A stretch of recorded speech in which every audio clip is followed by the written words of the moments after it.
Hi, I'm Katie Todd. On this episode, I want to refer a little bit to what I was doing last time, but go into more detail. As I said, I think the most important thing at the moment is learning how to be more loving and supportive and nurturing of ourselves as we're all being challenged to the max. Isn't it nice to know that you're not the only one, that we're all finding this a hard time and that our particular vulnerable spots are being pushed? The point of it is to come back and learn how to live in the moment. Just every moment. How do I do this? Because I don't think it's going to get a lot easier for us. I think we're going to keep getting challenged as we need to drop away old stuff in our life that doesn't work anymore. As we need to get back to being more authentic, being more of the essence of who we are. That'll make us happier people, so it's for our best interest. It just is painful medicine sometimes. So how do we do this? In my practice with lots and lots of clients, I seem to be teaching the same thing, so I thought I'd love to teach this today for this episode. I want to talk about the action of love and about your relationship with love.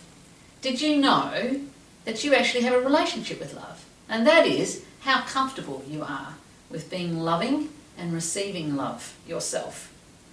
Most people are not as comfortable as they think. I have people say, oh, I wish I had the love of my life, and he came through that door and I said, all right, he's just waiting for you, he's just outside the corner there. And they'll go, oh no, not yet, I'm not ready, because they're terrified.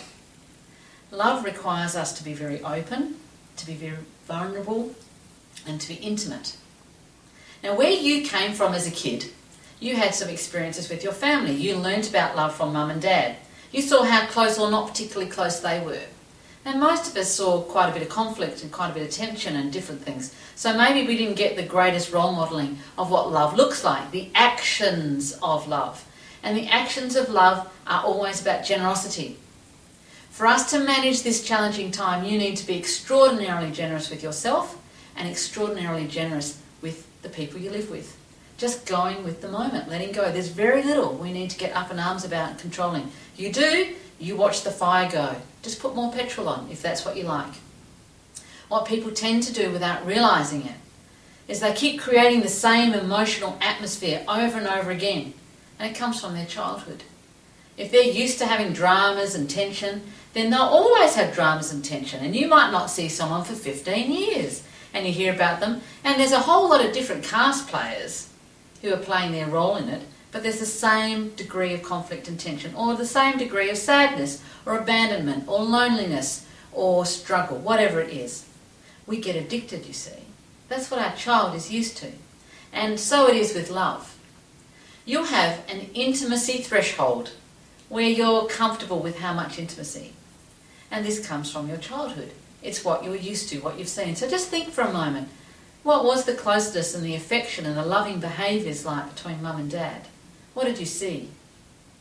It's worth thinking about. Now, you've all been in love. Well, I hope you have. I hope you are many times. And when you're in love, you have the honeymoon effect. Oh, it's wonderful. We're not actually seeing the person at all. You know what we're seeing? The projection of the dream. He's just amazing. He's this, and this, and this. It takes quite a while, or she's this, and this.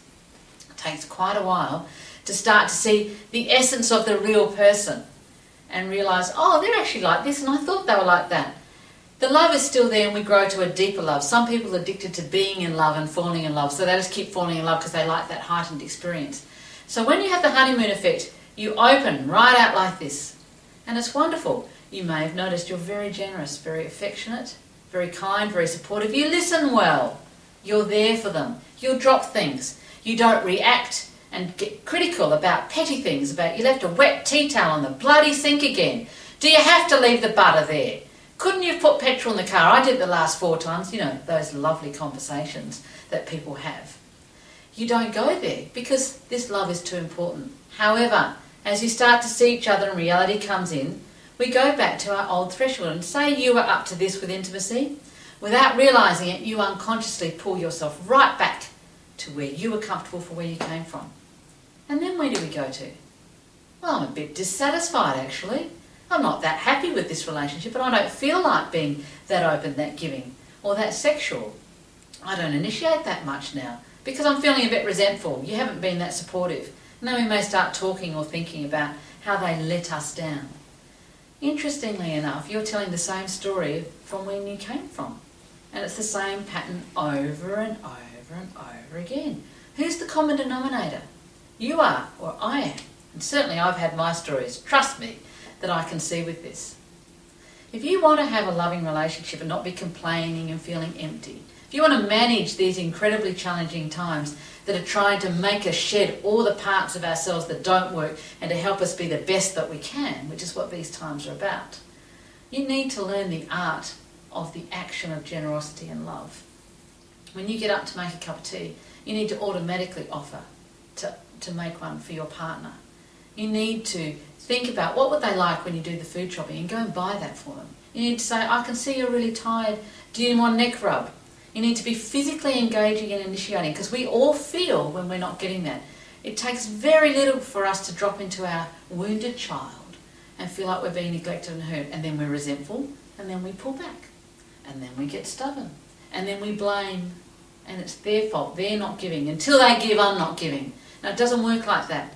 You give what you want. You don't do it as a manipulative thing, but you give out of love. Remember, when you find someone you love, you don't find that every day of the week. My God, I was 45 when I found my soulmate. That was a long time waiting. I so appreciate it. I will not spark up and fight about the petty things, because this is too precious for me now. This matters too much. I will zip it and wait until I can say something kindly and nicely, but without attacking.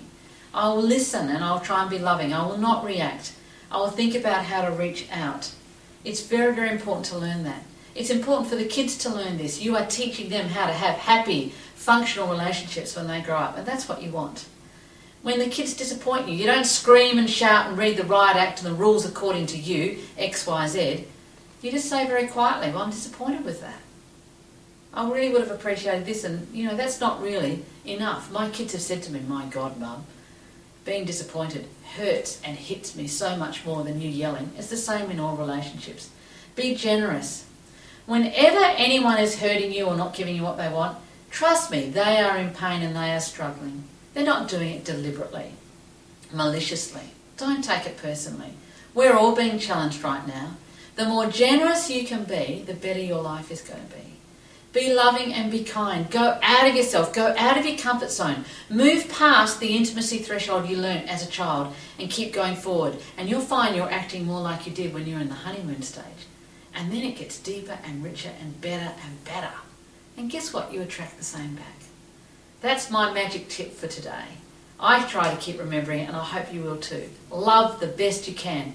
After all, honestly, that's all what we're here for. We're here to learn how to love.